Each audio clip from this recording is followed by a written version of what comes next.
is the Wait a Minute Show. Bruh. Ain't that right, Lopan? Wait a minute. Book it. Really? Really? The Wait a Minute Show with your host, Jolani J.B. Bodie.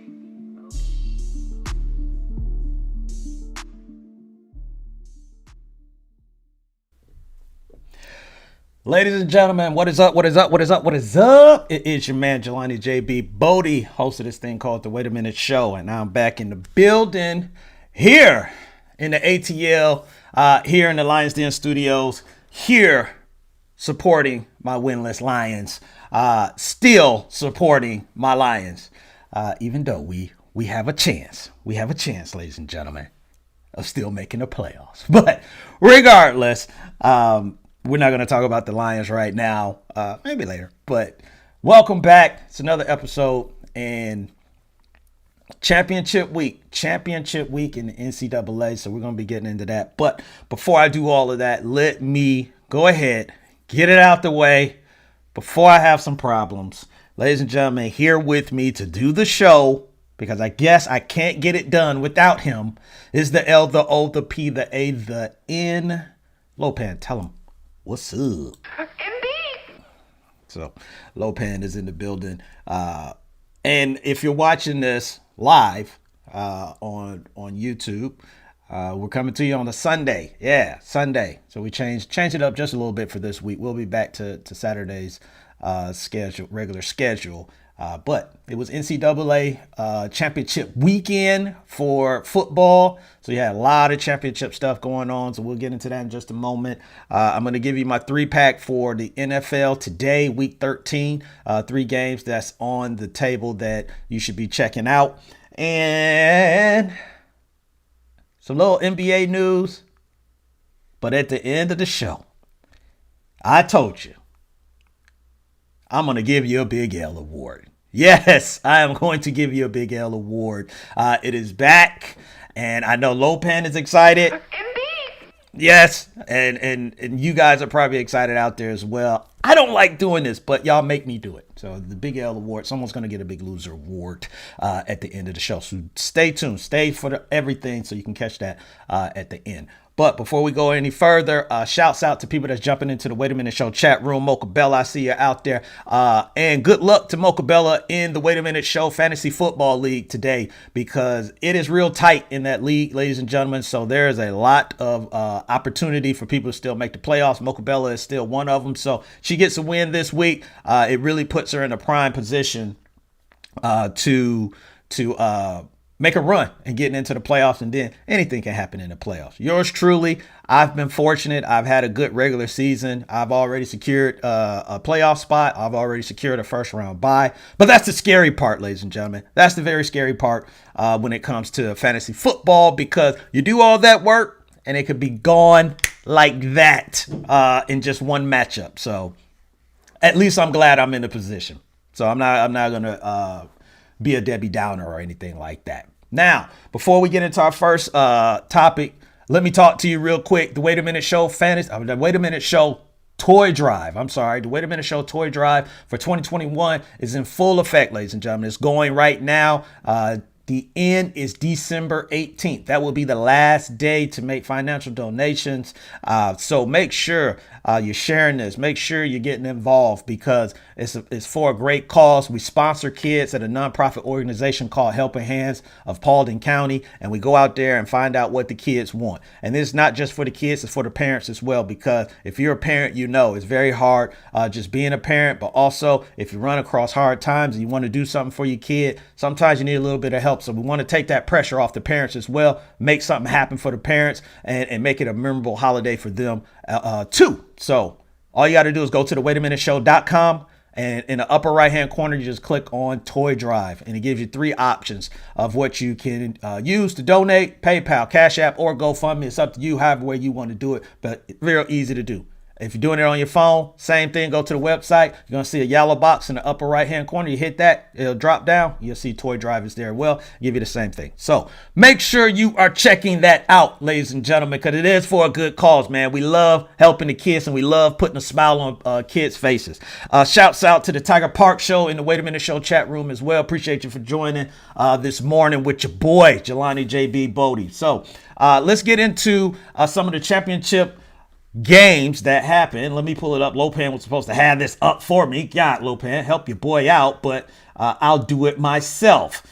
Championship week, we had probably games to really just focus on. In the Sun Belt Championship game, Louisiana Lafayette beat Appalachian State 26-14. Mountain West Championship, San Diego State lost big to Utah State 46-13 in a crazy game that literally went down to the last play. Baylor beats Oklahoma State 21-16, in which it was a matter of inches, ladies and gentlemen, matter of inches, literally, that Oklahoma State came up short in this. Pac-12, Utah beat Oregon like a drum, 38-10. So you got your Pac-12 championships. But what we're really going to be here talking about, and AAC championship as well. Cincinnati won 35-20. They beat Houston. So what we're really here to talk about is probably the two biggest championship games that was going on yesterday. And the first one was the SEC championship. Yes, the SEC championship. This was the matchup. That everybody, was looking forward to, talking about Georgia versus Alabama. Georgia versus Alabama. Number 1 undefeated Georgia against number 3 Alabama, and with only one loss. And would this be the year for Georgia to finally get over that Alabama hump? Shouts out to my man Ben from BS3 Network that's in the Wait a Minute Show chat room as well. Would this be the moment? This would be. And I had Georgia winning. I said they are finally going to get over that hump. But unfortunately, some things remain the same, and it did yesterday. And Alabama beats Georgia 41-24. Crazy, same score as it was last year. Bryce Young balled out, 421 yards and 3 touchdowns, and 2 of those went to Jamison Williams, who had 184 yards on the day. So this game, as I was watching this game, the one thing that I was saying that, and shouts out to Maurice Nesbitt in the Wait a Minute Show chat room as well. One thing I was saying about this game is that Georgia couldn't afford, this was my fear, Georgia couldn't afford to get behind. And because they had not been in that situation all year. I think 10 games out of the 12 that they played, they had a 24-point lead or higher in games. You can't get behind on a team like Alabama. And also just like would that change their strategy? Would that change, what they wanted to do as far as like their game plan? And to me, I think it did, because the defense, you're asking the defense, which did a superb job all year, to really stop a team that got hot. And what I mean got hot, they got hot at that overtime against Auburn last week. Even though it was, a different situation, but they got that confidence back. And then I'm sure Nick Saban talked to those guys and told them, look, we're going to have to take this as a little disrespect, because we had a little hiccup with Auburn and they really think Georgia finna handle us in here, and we're not going to have that. And so Alabama came out with that attitude. And in Georgia, I just think it put their defense, because the offense, they didn't get the offensive production that they were looking for on the offensive side. You got the kid Brower, freshman tight end. He was balling out of his mind in this game, but he was the only person really providing something on the offensive end. After that, no receivers over 50 yards, and your running backs, I don't think anyone had over 40 yards on it. You got to be able to keep Bryce Young off of the field, and they couldn't do that. And I know Georgia fans, and they're going to say, oh, here we go. Same old Georgia, same old Georgia. I won't say same old Georgia, but I just do think that the better team won yesterday. They executed better. Bryce Young, he pretty much did everything almost perfect. And when I say perfect, I mean, even when he made a mistake, he made up for it on the play where he was rushing up the field. Georgia did an excellent job causing a fumble, but somehow, some way, he gets the ball back from 3 Georgia defenders that's around the ball.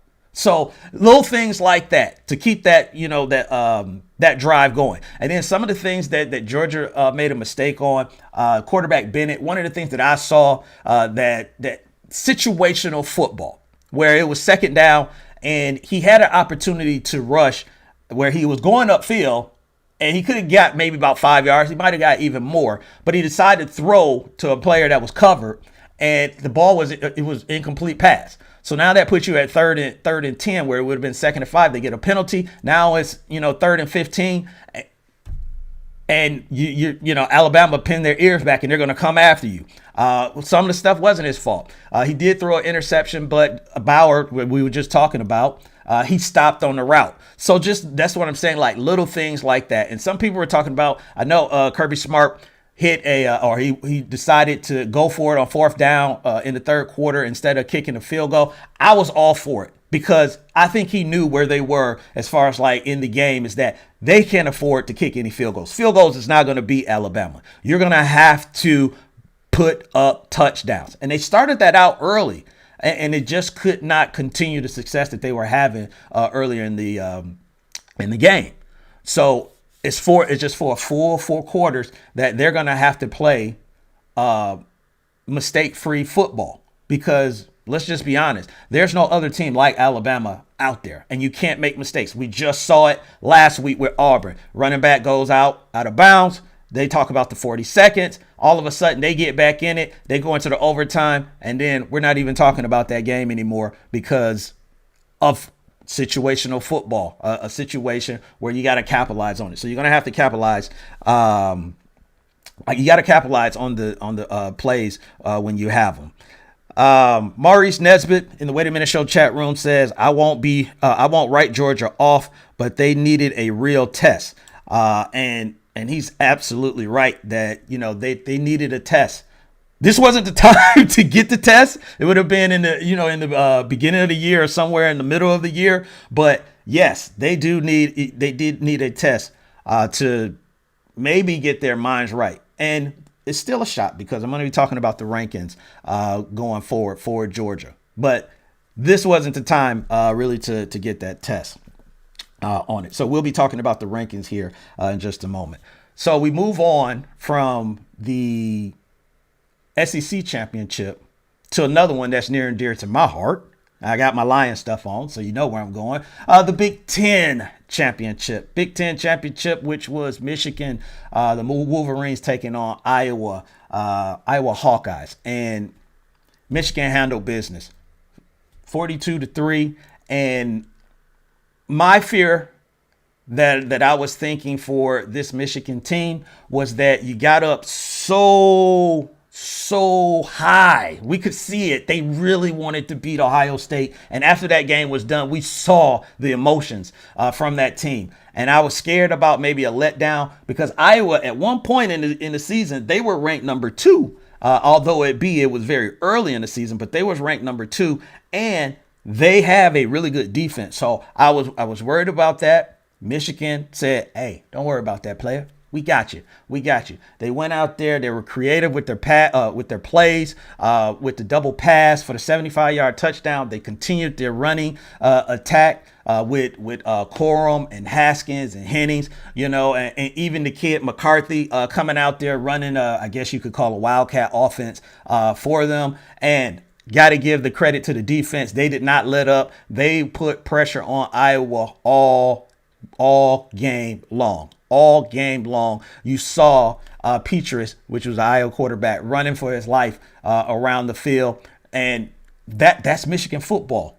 Good defense or great defense, running the ball, and then you throw in some big-time plays in there. And Iowa didn't make it easy in the beginning for Michigan because in the broadcast, they were talking about how Iowa does not have a problem punting the ball because their punter, which the kid Taylor, I forgot his first name, but the kid Taylor, I don't know where they found this guy from, but he continued to just pin Michigan into inside the 20, inside the 10. Sometimes it was even inside the 5. So the strategy that they were playing, it was a good strategy. It's just the running game and the way the defense would turn the field position over helped out Michigan, in this. So Michigan did what I think that they needed to do. One thing I'm going to say is at the end, I think some people were talking about because Michigan was throwing the ball near the end, and was that the right move or just run the ball? In this particular situation, I would say it was, because I think I know what Jim Harbaugh was trying to do. He wants this score to reflect what it is that they dominated. Because the thing about the rankings, which we'll get into in just a moment, the thing about the rankings, it's not really about the next person just move up. It's about perception. It is about people's thought process. It is about how they feel when it comes to the rankings. So it's not always just black and white when it comes to the rankings. And he wanted to show that Michigan didn't want to win a close game. They wanted it to be a blowout, especially after seeing Alabama, the way that they beat Georgia. He knew that for their positioning, for what they want and what they feel that they should have, that they will have to show that they dominated, to go with a package deal on how they beat Ohio State the previous week. So in this particular case, I don't think so. Had it been just a regular season game, middle of the season or something like that, I think they run that ball and they don't pass the ball. But in this particular case, this is about rankings. This is trying to position yourself in the playoffs. And I think that's why they went with the whole 42 onslaught, for Iowa and continue to pass the ball. That's just my thought about it. I'm looking in the Wait a Minute Show chat room. I see my folks in here. They talking cash money. I like it. Craig Lyons said, I see Maurice in here talking that ish, but he pull up for them. Sorry, you know what? South Carolina Gamecocks. So the listeners are having fun in the chat room. So if you're on here, jump in the chat room with them so you can chat about your team or get involved with the conversation that they're having here on the Wait a Minute Show. And speaking of that, it's your man, Jelani J.B. Bodie, talking here sports on a Sunday for the waitaminuteshow.com. So what we're going to do, I think we'll take our first break. When we come back from our first break, I want to talk about these playoff rankings. Playoff rankings. Who's going to be situated where? I'll tell you what I feel it should be, but then I'm going to tell you what it probably more than likely will be. You got to get into the mind of the NCAA. And that's what we're going to do. So we'll take a break. We'll be back after some words.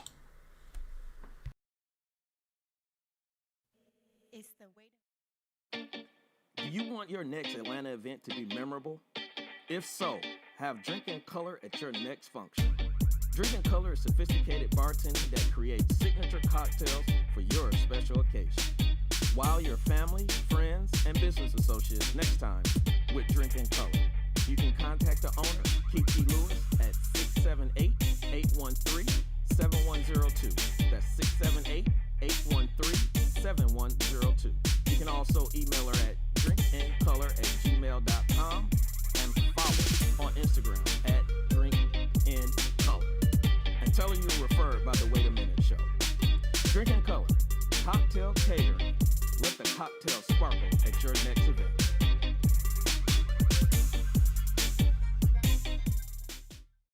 Do you like making an impression? Who doesn't? Well, when you want to dress to impress for less, check out Rail Scott at Prime Ties to Go on Facebook and Instagram. Quality accessories for men and women at low prices. Everything from ties, bow ties, watches, bracelet, earrings to pocketbooks. Don't miss out. Check out Rail Scott, the owner, at Prime Ties to Go. That's Prime Ties, the number 2, Go on Facebook and Instagram.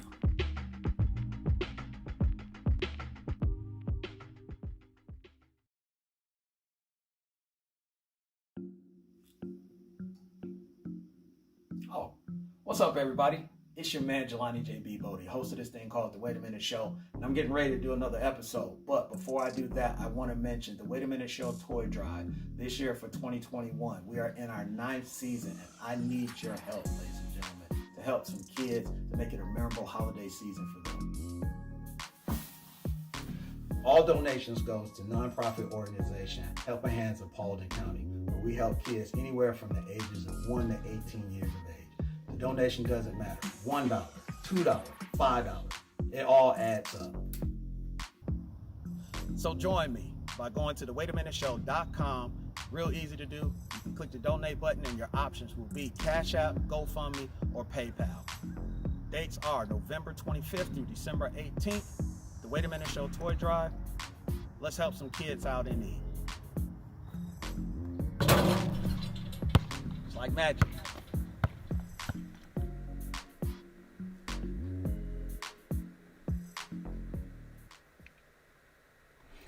Ladies and gentlemen, we are back, and you are listening to It's the Wait a Minute Show. Here on YouTube, but also on the waitaminuteshow.com. Make sure you are following us, Facebook, Twitter, and like and subscribe to the YouTube channel as well, so you can get notified every time we go live on here. So one last thing I'm going to bring up from the Michigan game that I saw in here, that Maurice Nesbitt said that Coach Harbaugh needed this season. So definitely I agree with you, because what this does, it gets the monkey off his back. It takes the criticism that people were giving to him and put it on silent, at least for, right now. I was one of the people that was criticizing him as well. But what this also does, especially how these playoff rankings are going to, play out, is that this could change the trajectory in the recruiting game, because Ohio State is still a problem when it comes to recruiting. Ohio State is still the number one team, in the Big Ten that you're playing against. But when you show what you did against Ohio State, and then now you did this Big Ten championship, that's going to help with recruiting, especially what they do. Hopefully in the next 2 to 3 weeks will also make a big impact on the recruiting game, because if you can get those kids that was going to go to Ohio State and they see the changing of the guard and say Michigan is really the top dog, top team, top school, that's going to do wonders for Jim Harbaugh and his program and how people are going to be looking at him. So hopefully that happens, because I like it when Michigan wins, and I'm really a happy guy when Michigan wins. Indeed. Thank you, Lopan. Now, speaking of Michigan, Alabama, Georgia, Cincinnati, Oklahoma State, Ohio State, all these teams, Notre Dame. It's only 4 spots left, ladies and gentlemen. And these rankings are going to come out later on today, and we're going to find out who's in the college football playoffs. So I'm going to tell you how I see it and how it should go, because I'm looking at, my ranking sheets and all this. I'm going to tell you how I feel, but then I'm going to tell you how more than likely it's probably going to go, okay? And none of this is being biased, so I don't want anybody to say, oh, Jelani, you're no, it's not that. I'm being fair. That's why I'm going to give you both ends. So for me, how I feel that the rankings should go is that Michigan bumps up to number 1. They go from 2 to 1. Number 2 would be Alabama, and 3, Georgia, 4, Cincinnati. Here's why I have it in that order, okay? Cincinnati, let me start with Cincinnati first. Cincinnati has been climbing up. They're the only undefeated team left on this in this season, as far as being ranked in the top 10. So there's no way you can drop Cincinnati out of the playoffs, because Baylor lost. Ohio State has 2 losses. I understand Notre Dame has, only 1 loss, but Notre Dame didn't play a championship game, so because they're not in a conference. So that's not anybody's fault. Get in a conference, but they don't want to do that. So you're sitting at 11-1, and that's where you're going to stay. Cincinnati has climbed up the ladder over the season, through the season, and they have stayed undefeated, and that's what they needed to do to get into this college playoffs. So I think they should still stay at 4.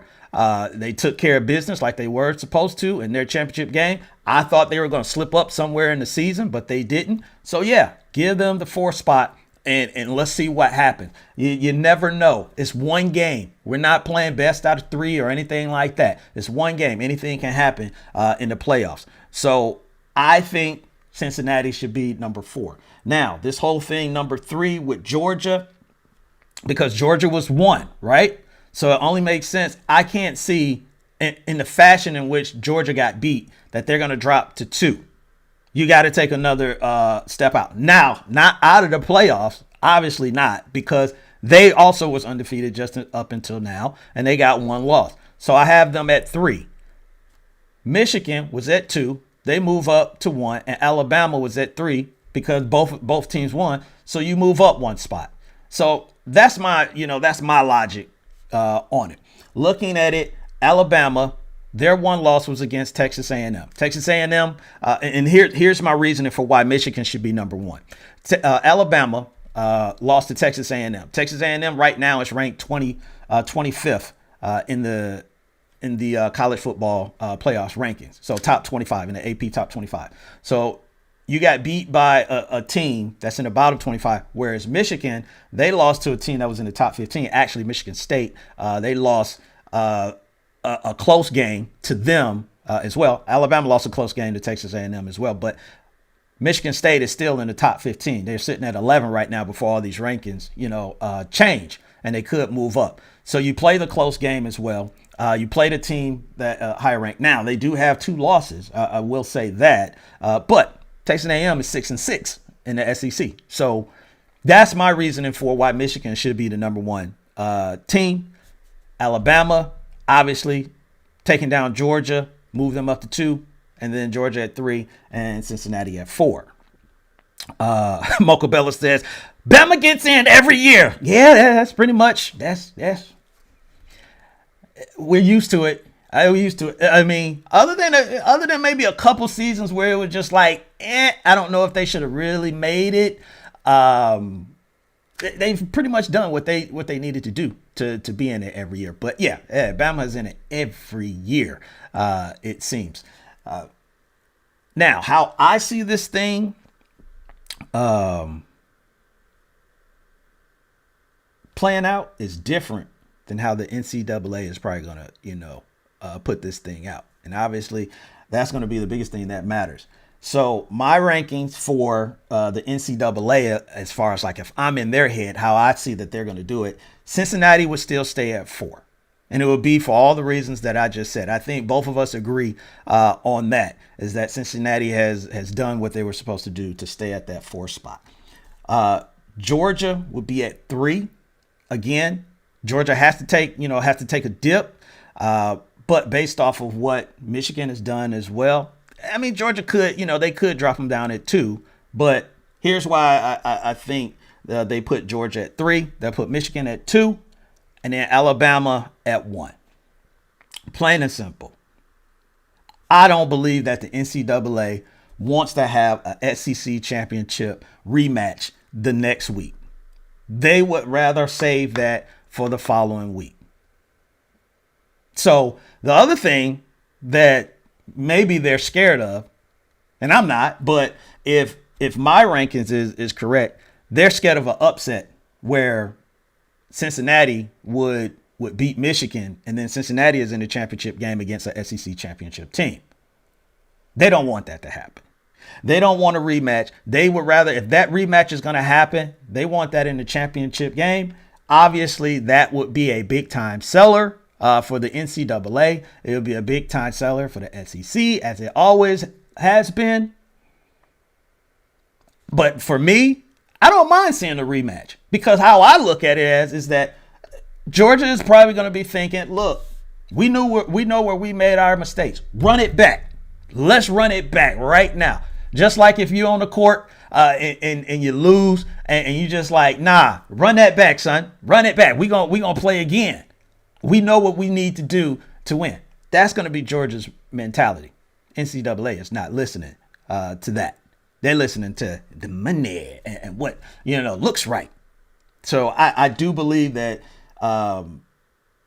Alabama will leapfrog Michigan, and I could see the NCAA also arguing too, is that, look, they only lost one game as well, just like Michigan, and Alabama beat the number one overall, unanimous overall team. So they deserve to get into the one spot where Michigan beat Iowa. So I get that.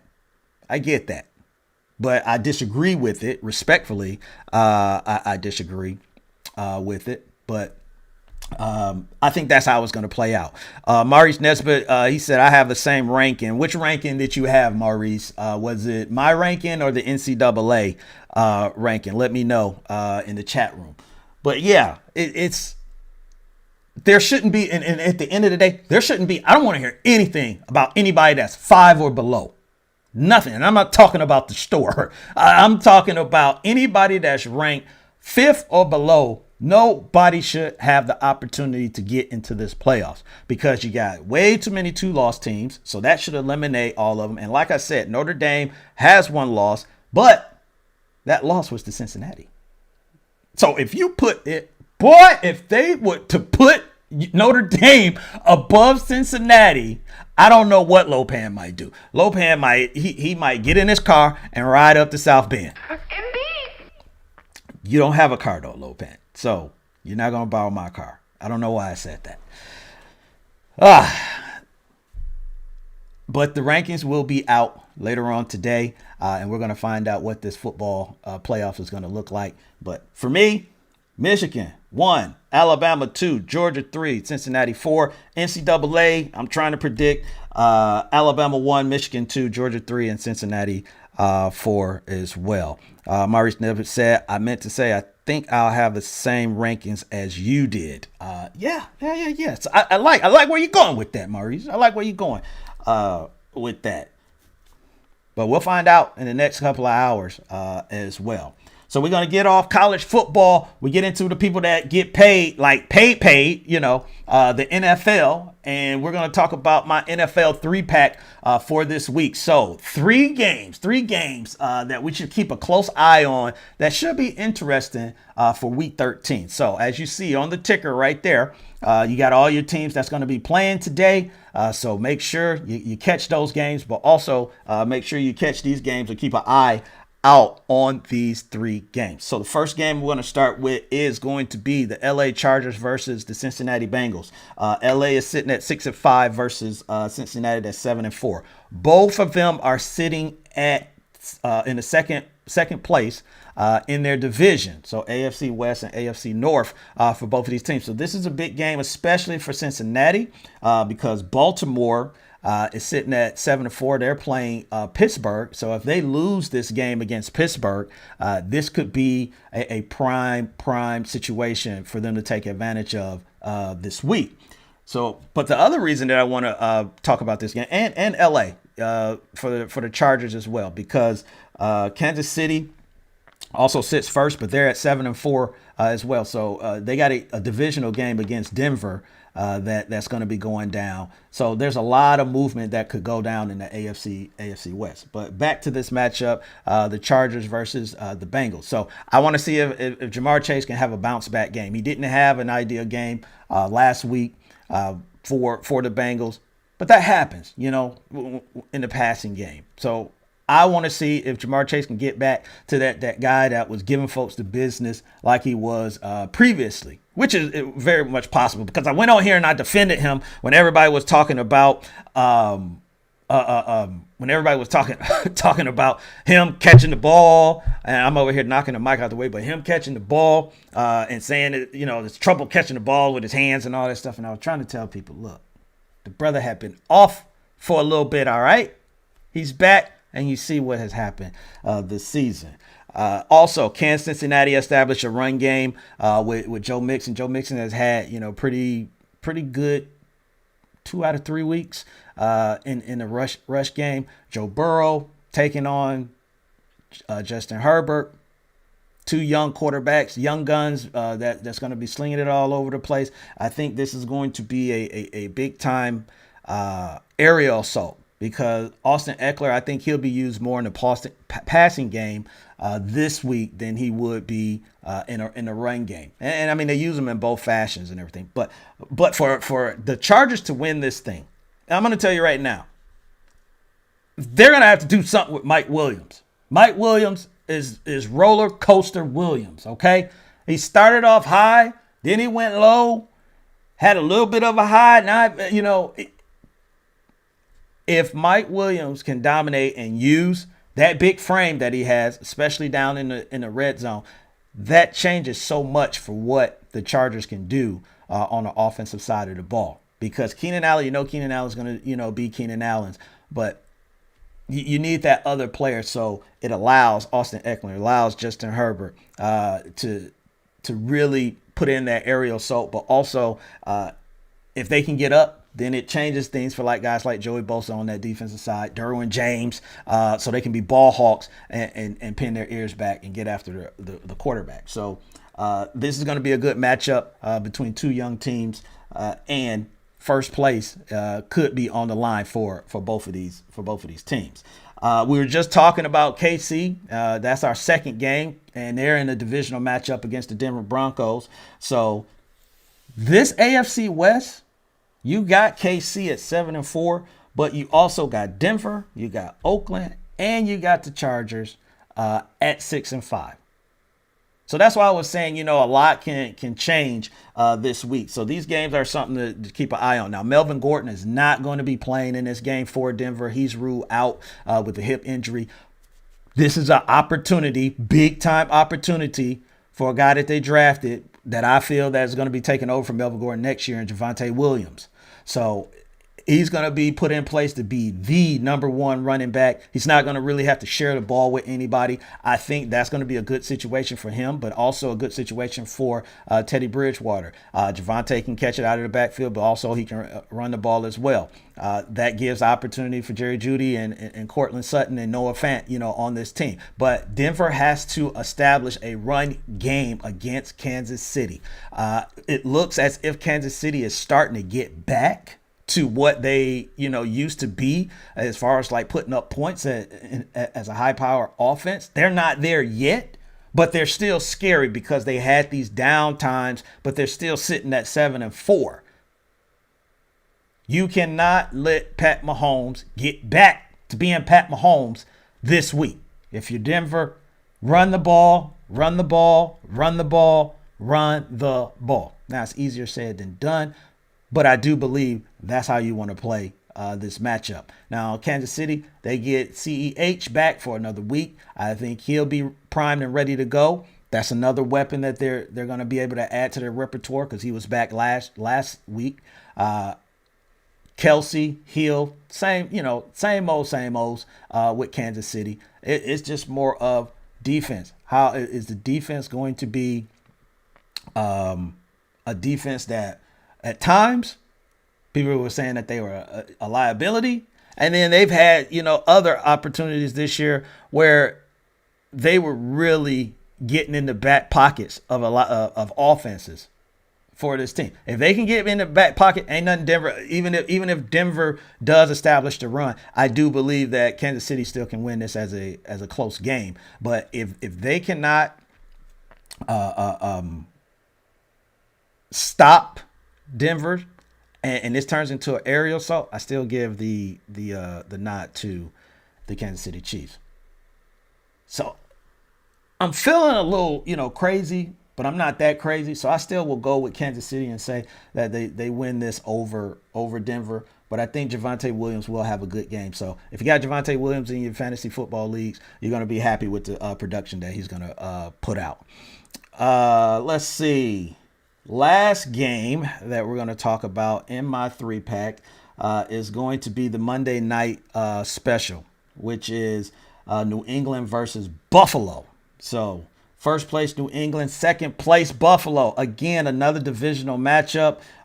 New England sitting at 8-4, while Buffalo is sitting at 7-4. Let me give props to the New England Patriots. Last year it was, look at Tom Brady is gone. Look what happened. Bill Belichick we're going to find out what really coach. And you know, and I was one of those people that said it, but, you know, I also gave Bill Belichick credit. It's just like Tom Brady didn't do all that by himself. It's just when you have a quarterback of Tom Brady's stature, it does make it easier to do some of the things that you're doing. But he's done a heck of a job this year. This team has done a heck of a job. This defense has been a problem, not at the beginning, but definitely now and in the past 5-6 weeks. They have been a problem for a lot of people coming to town, and also when New England has came to town to see a team. So this is not going to be no walkthrough, because Buffalo was supposed to take over this division and be running this division.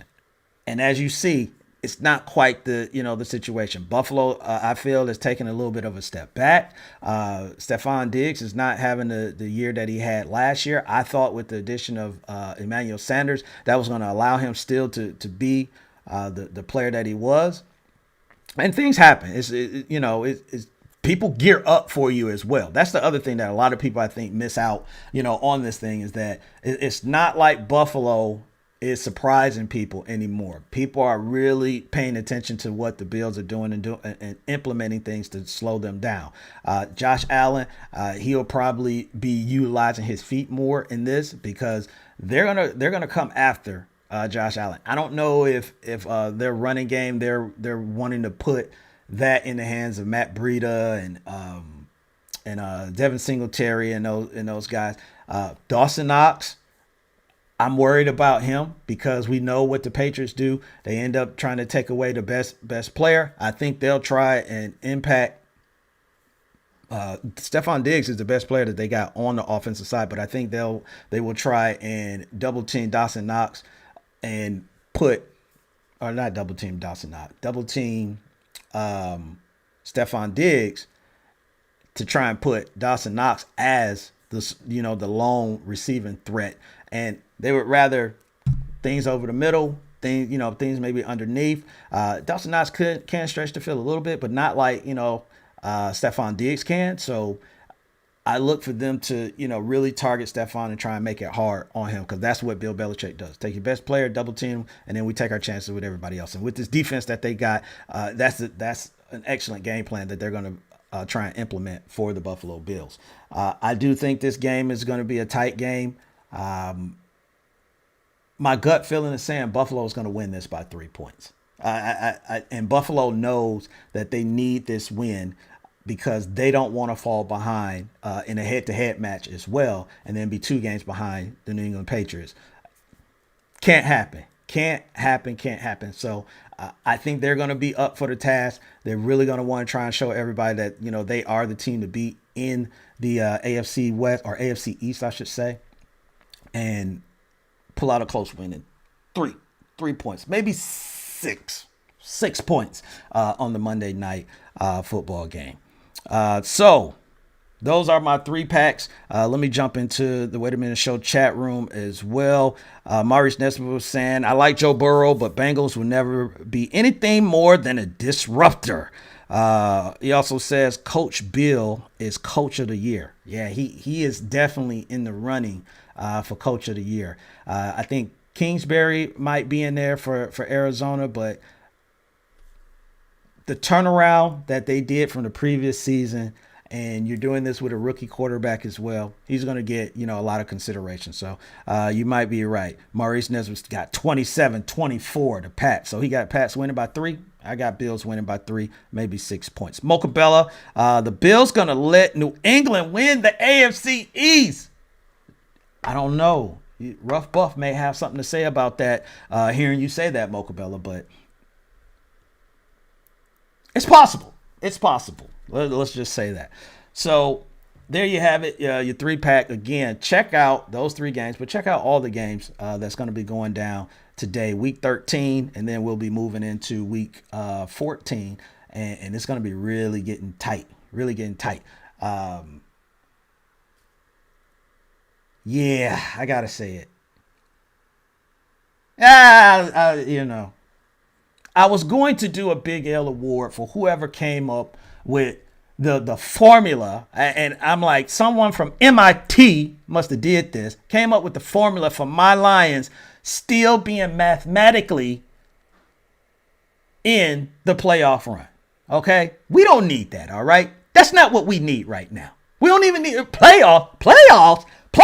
Yeah, like more playoffs. We don't need to be talking about the playoffs.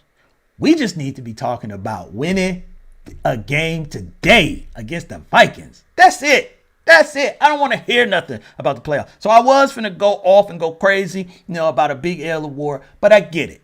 Somebody that's real smart, that got an education somewhere, put all this together, and they said, look, you guys are still in it. I appreciate that. But that is not our number one concern right now. We just need to get a win.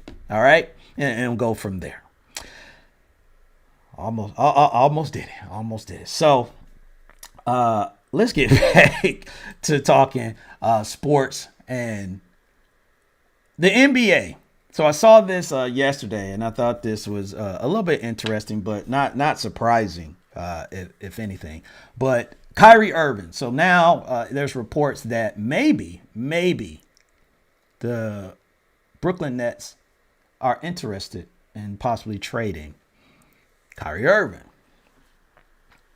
And I thought about this, and which Brooklyn is sitting in first place right now in the Eastern Conference. I don't know if they could pull it off. What do you trade for? Would you trade for John Wall or something like that? Would you take that chance and put Kyrie, in Houston? And I understand that, the whole reason behind it is that, hey, he got something that he believes in, and he's going to stand firm by it. I'm not going to knock that, on it. But also the team has a responsibility as well.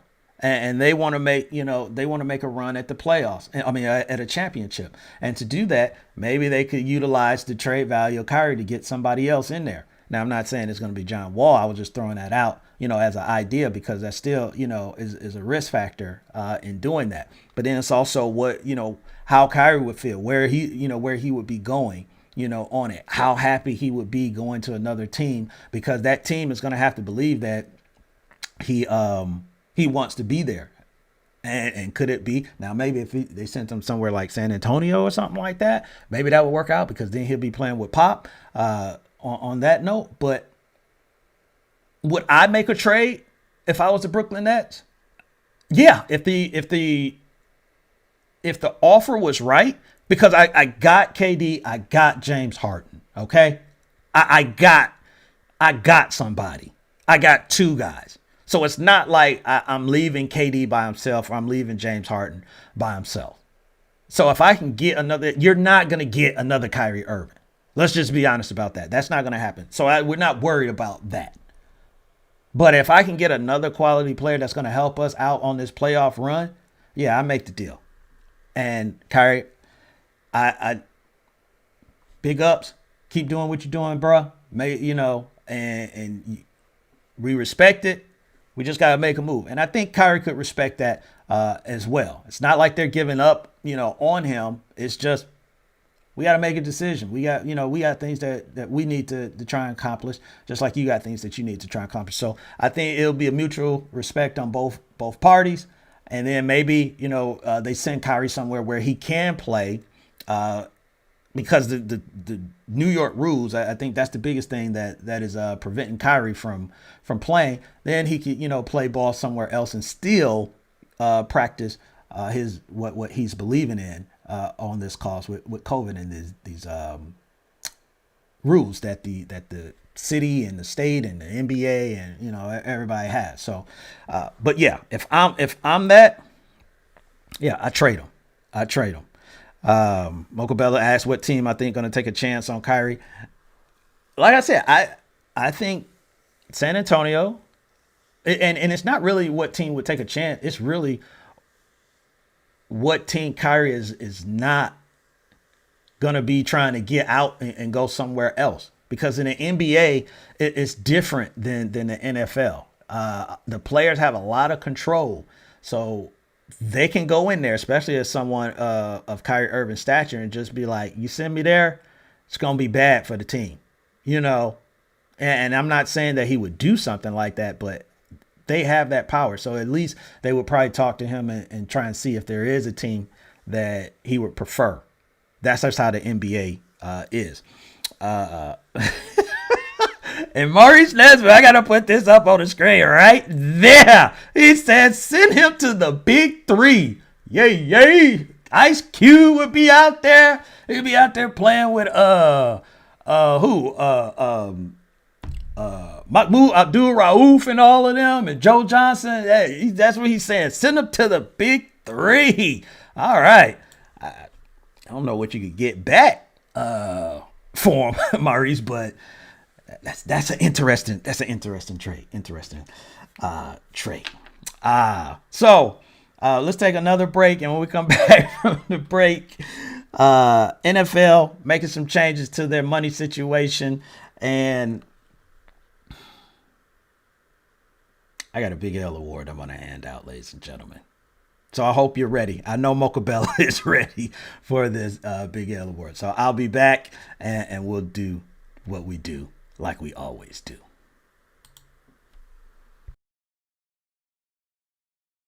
Do you want your next Atlanta event to be memorable? If so, have Drinking Color at your next function. Drinking Color is sophisticated bartending that creates signature cocktails for your special occasion. Wow your family, friends, and business associates next time with Drinking Color. You can contact the owner, Kiki Lewis, at 678-813-7102. That's 678-813-7102. You can also email her at drinkincolor@gmail.com and follow on Instagram at drinkincolor. And tell her you were referred by the Wait a Minute Show. Drinking Color, cocktail catering. Let the cocktail sparkle at your next event.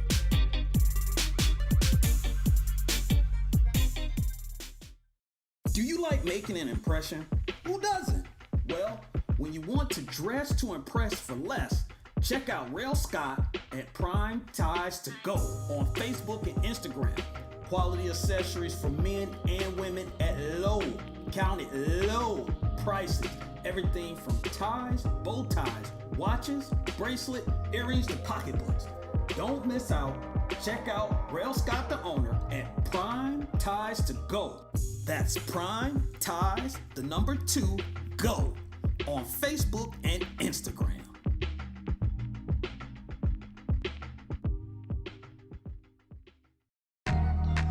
He's the brain of operations. I'm telling you right now, book it! And him, he's along for the ride. But together, they bring you sports like you've never heard before. The Wait a Minute Show, a new way of discussing today's trending sports topics.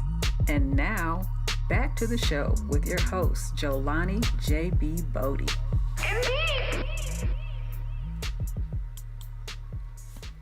Yes, ladies and gentlemen, we are back. But before I do anything, I want to shoot this back out to y'all, because I got to keep talking about it. I got to keep it fresh in people's brain. So we're going to take a minute for the toy drive. You know how people say, I can show you better than I can tell you? Well, let me show ya.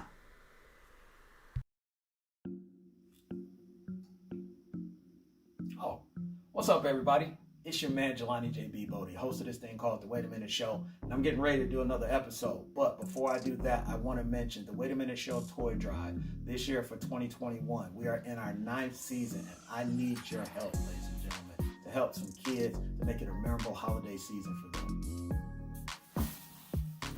All donations goes to nonprofit organization Helping Hands of Paulding County, where we help kids anywhere from the ages of 1 to 18 years of age. The donation doesn't matter. $1, $2, $5. It all adds up. So join me by going to thewaitaminuteshow.com. Real easy to do. You can click the donate button and your options will be Cash App, GoFundMe, or PayPal. Dates are November 25th through December 18th. The Wait a Minute Show toy drive. Let's help some kids out in need. It's like magic.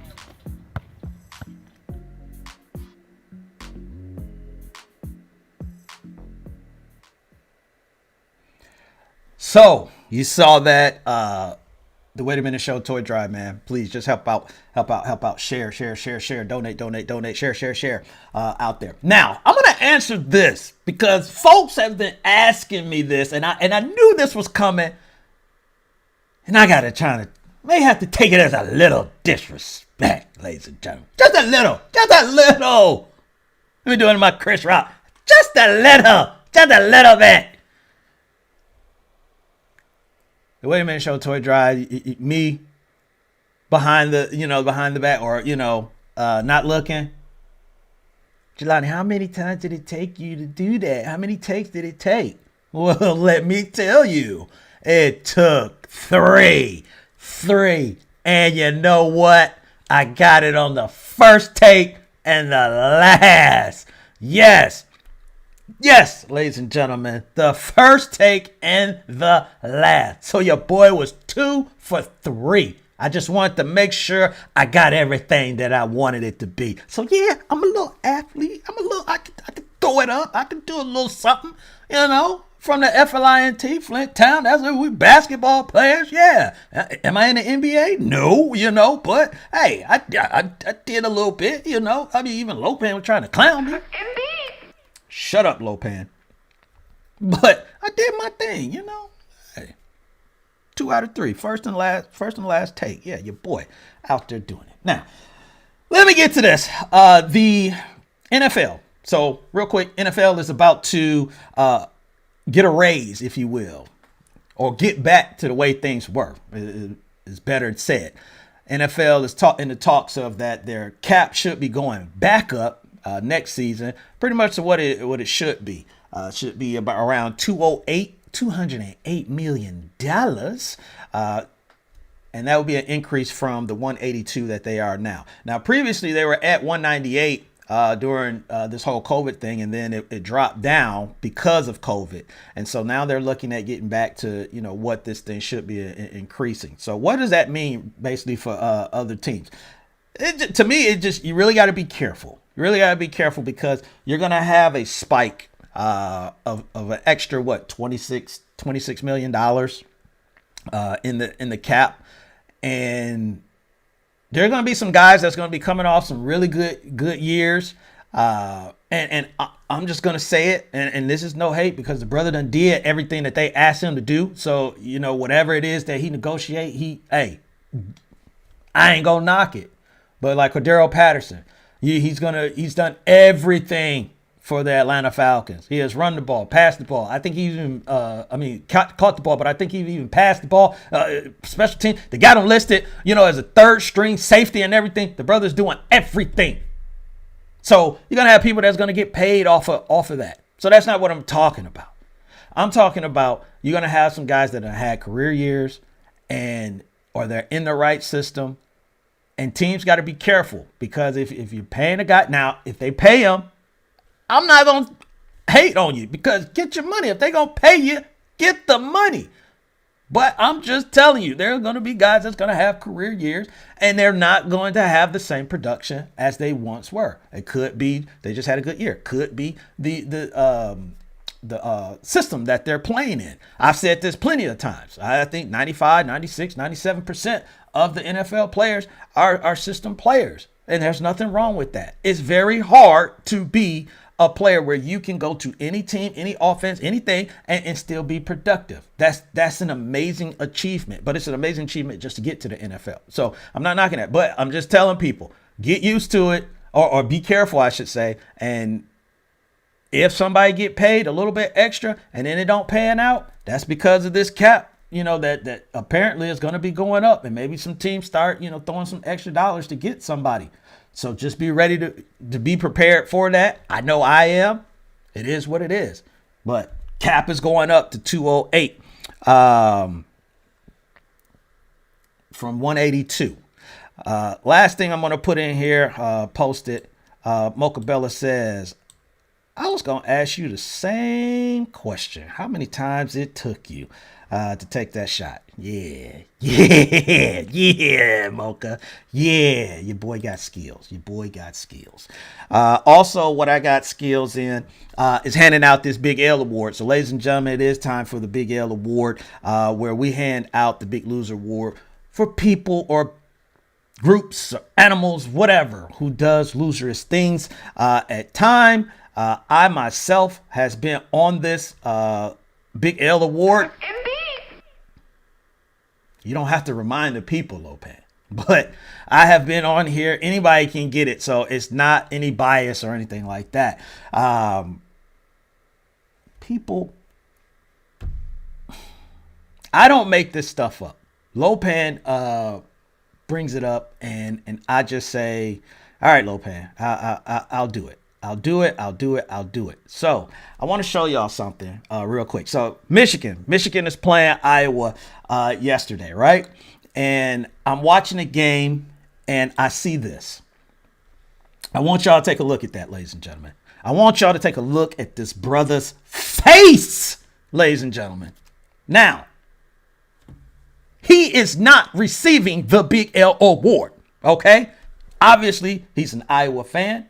Obviously, we know what the score ended up being, 42-3, which was a beatdown of the Iowa Hawkeyes. But I'm not giving him the Big L award. You know why I'm not giving this brother the Big L award? You know why? Come back to me, Lopan. Come back to me. You know why I'm not giving this? Because it's all about timing. You've heard people say it's all about timing. And sometimes we get our timing wrong. And I know you're asking like, well, Jelani, what are you talking about? What timing? I mean, they got blew out. No. Later on, they got blew out. Look at the score, ladies and gentlemen. It's the first quarter. It's 13-0. Michigan just scored a touchdown. Obviously, they finna kick the extra point, and it's going to be 14-0. Iowa is still in this game.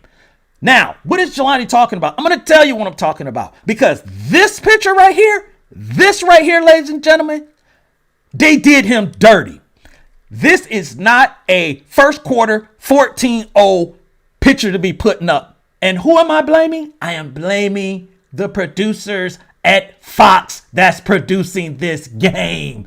This picture should have been on a 42-3 score, but they put this brother out there trying to make him look like he's the poster child for a team that's about to get blown out, or as they're thinking that the team is already blown out, and you put up the blowout picture. You put out the blowout scene. You put out the blowout video already. No, you have to be fair to these fans, okay? We saw what Georgia did when they were in the game, but then after it got out of hand, then they started posting these fans are looking upset, dejected, and all this stuff.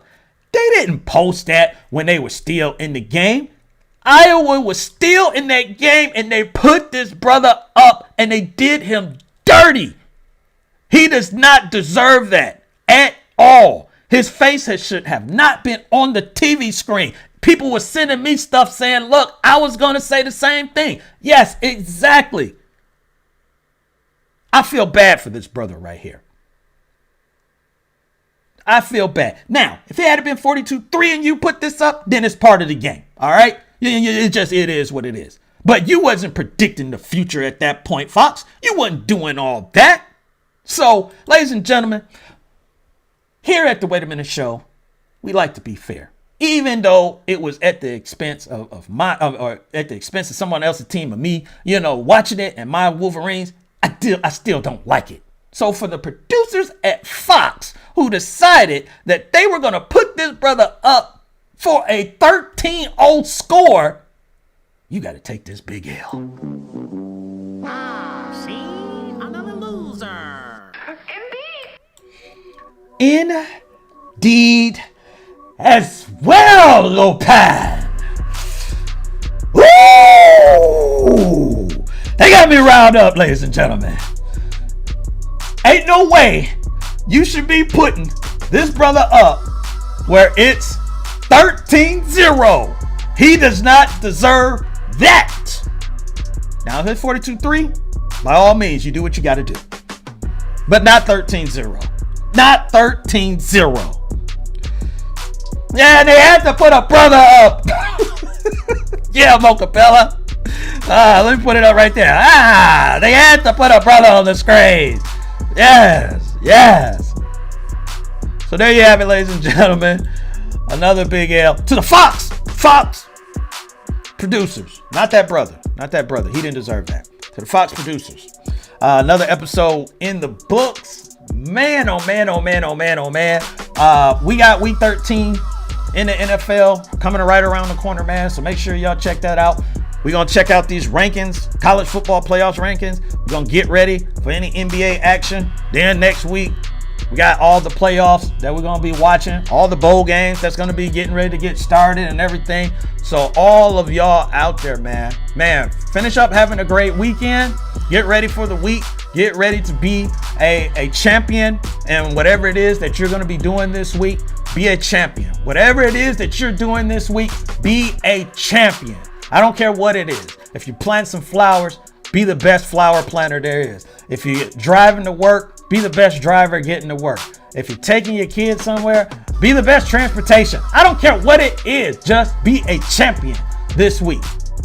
So for your man, Jelani JB Bodie, I'm going to thank some people. Mocha Bella, Maurice Nesbitt, Craig, Lyons. I see you out there, Ben from BS3 Sports. Anybody that was just watching this, anybody that's going to be watching this on the playback, man, I appreciate y'all as always. And don't forget, the Wait a Minute Show, the Toy Drive. Just go to the waitaminuteshow.com, hit the Toy Drive button.